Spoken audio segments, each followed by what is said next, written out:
One tech company, North.io, has been working to map munitions on the ocean floor, creating a database of dangerous items and generate suggestions on how to deal with them, such as recovery and destruction. Jan Wendt is the CEO of North.io, and he joins us live now. Welcome to the show. Welcome. Nice to be here.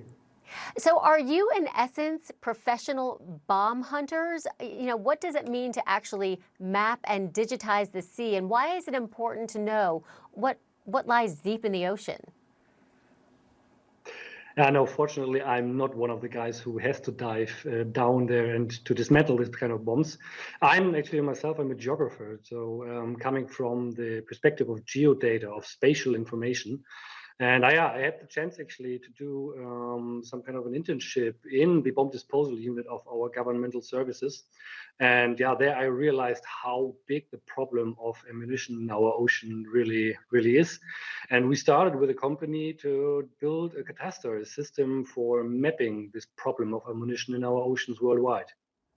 With Berlin planning to build liquefied natural gas terminals, are you finding that there's now an urgency to clear our oceans and seas of these munitions, an urgency that maybe you haven't seen before? This urgency is already there for a long time. It's just the point that we are now realizing what the amount of the problem is. There are several different kind of perspectives on the issue. Now we're talking about the energy transition, for sure, also the problem of the gas supply here in Europe. But in general, our energy transformation going into, especially also offshore wind, going into renewables, is affected by the munition. So there's a delay in building our system of renewable energies here, especially in the terms of offshore wind, because munition is simply on the way when you want to construct different kinds of machines and infrastructure in our oceans. Another threat that is actually coming from munition is the fact that there is an environmental effect, but I can explain this a bit more in detail as well. Yeah, please do, because, we've got, there are lots of problems that come with having unexploded munitions sitting at the bottom of our oceans and seas. There's, as you said, the environment, ecosystems. There's also economies and shipping issues as well. Walk us through that.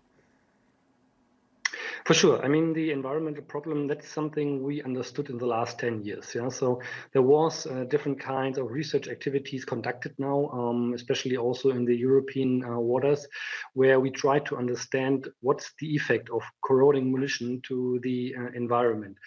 How does it affect our flora and fauna? How does it affect our fishes and mussels? And different kinds of studies actually have shown that this rusting munition is releasing TNT. So TNT is actually measured now in our water column. There were even experiments carried out here in front of our city of Kiel in the water, where there was an effect that you can measure TNT compounds in mussels. So even fish showed remnants of TNT, and several other studies were showing that there is an amount of TNT, a very, very small amount, that's out of question, but there is an amount more or less everywhere in the water in the German North Sea and the German Baltic Sea. So there's a huge effect actually having munition has on our environment. And this effect is probably getting worse, because we expect that the big amount of munition is going to grow in the next 30 years. And why do you say that? Why do you think it will grow? There's a huge amount. We are talking just in the German waters about 1.6 million tons. And I think it's important to understand what 1.6 million tons means. It's a train that's 2,500 kilometers long that was mostly dumped after the Second World War into our oceans. So there are huge dumping sites, so where they're partly lying up to 100,000 tons at one place. But there's also lots of dispersed munition, which was brought into the environment by sea battles, for fights, for example. And we see now, when we map this munition with autonomous systems, with ships, that there is an increase in the corrosion. So the munition is corroding more and more. And the scientists expect that we are facing the corrosion peak actually in around 30 years. So that's why we also expect that there is the peak of TNT that goes into our water column in around 30 to 35 years. I'm curious if there was starting now, a concerted effort to clear our waters of these munitions, how long would it take? Oh, that's a very good question. I mean, if you do it with today's technology, it will probably last over 100 years. But we are facing more and more technological developments also in autonomous systems, for example. And from our perspective, from my perspective, it's the most important that we start. Yeah? As soon as we get some kind of money into the system, getting money into businesses that are cleaning up on a large scale this munition as well, technological developments will take place. So autonomous systems will overtake, hopefully in the future, quite some of the tedious work that is still done with divers.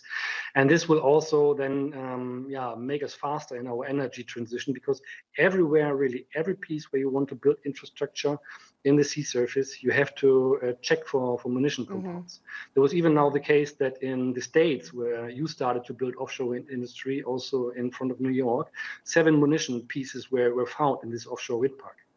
100 years, that's a long time, but you got to start somewhere. And you are Jan Wendt, CEO of North.io. Thanks so much for coming on the show.